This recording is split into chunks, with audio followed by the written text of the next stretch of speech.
मित्रांनो, कर्जमाफी होण्या अगोदर एक महत्त्वाची आणि आनंदाची आणि दिलासादायक बातमी आपल्या समोर आलेली आहे, ज्याच्या अंतर्गत ज्या शेतकऱ्यांनी कर्ज परतफेड केली होती तर त्या कर्ज परतफेडीचा जे परतावा असतो, आपण त्याला प्रोत्साहनपर अनुदान असते ते म्हणतो, तर ज्या 35हून अधिक राष्ट्रीयकृत ज्या बँका होत्या त्या बँकांनी शेतकऱ्यांना परतावा, जे कर्ज परतफेडीचा परतावा होता, प्रोत्साहनपर अनुदान होतं, ते अद्यापही दिलं नाही. तर त्या बँकांवर कारवाई होण्याला रिझर्व्ह बँकेने कारवाई करण्यास सुरुवात केलेली आहे. अतिशय आनंदाची बातमी आहे. तुम्ही देखील जर प्रोत्साहनपर अनुदानाची प्रतीक्षेत असाल तर तुमच्यासाठी अतिशय दिलासादायक बातमी आहे मित्रांनो. तर त्याविषयीची सविस्तर माहिती आपण या व्हिडिओमध्ये बघण्याचा प्रयत्न करणार आहोत. तत्पूर्वी जर चॅनलवर नवीन असाल तर चॅनलला सबस्क्राईब करा आणि समोरील जे बेल आयकॉन बटन आहे ते दाबायला विसरू नका. तर नमस्कार मित्रांनो, मी राज सूर्यतर, स्वागत आहे कृषीमॅन युट्यूब चॅनलमध्ये. मित्रांनो, बघायचं झालं तर राज्य सरकारच्या निर्देशानंतरही 35हून अधिक राष्ट्रीयकृत बँकांनी शेतकऱ्यांना व्याजाचा जे परतावा आहे तो दिला नसल्यामुळे रिझर्व्ह बँकेने त्या बँकांवर कारवाई करण्याचे आदेश दिलेले. बँकेने जवळपास त्या बँकांची चौकशी करण्याचे निर्देश केंद्रीय वित्त विभागाने दिले आहेत.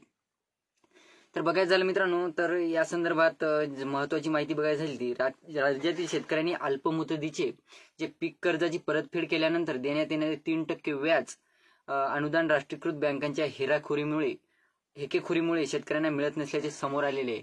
तर एकंदरीत बघायचं झालं मित्रांनो, आपण जे म्हणतो की परतावा मिळतो 3% व्याज वगैरे असं केल्यानंतर त्या शेतकऱ्यांना माहित असेल, जे शेतकरी वारंवार कर्ज घेतात आणि परतफेड करतात त्या शेतकऱ्यांना याची चांगलीच जाणीव असेल, माहिती असेल. तर बघायचं झालं मित्रांनो, तर राज्यातील 35हून अधिक राष्ट्रीयकृत बँकांनी सहकार विभागाकडे प्रस्तावच न पाठवल्याने शेतकऱ्यांना प्रोत्साहनपर अनुदान देण्यात आलं नाही, हे असं सरकारचं म्हणणं आहे. आणि रिझर्व्ह बँकेचं सुद्धा हे म्हणणं आहे आणि रिझर्व्ह बँकेने हे ऍक्सेप्ट सुद्धा केलेलं आहे.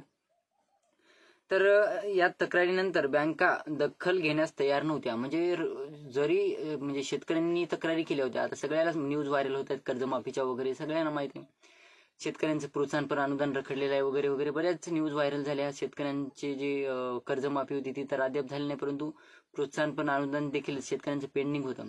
मग शेतकऱ्यांनी कंप्लेंट केल्या, इतरत्र जाऊन चौकशा वगैरे केल्या, तरी सुद्धा ज्या बँका आहेत त्या या तक्रारीनंतर दखल घेण्यास तयारच नव्हत्या. मग शेवटी काय केलं, रिझर्व्ह बँकेने काय केलं, आता ज्या 35हून अधिक ज्या राष्ट्रीयकृत बँका आहेत, स्टेट बँका आहेत, त्यांच्यावर कारवाई करण्यास सुरुवात केलेली आहे.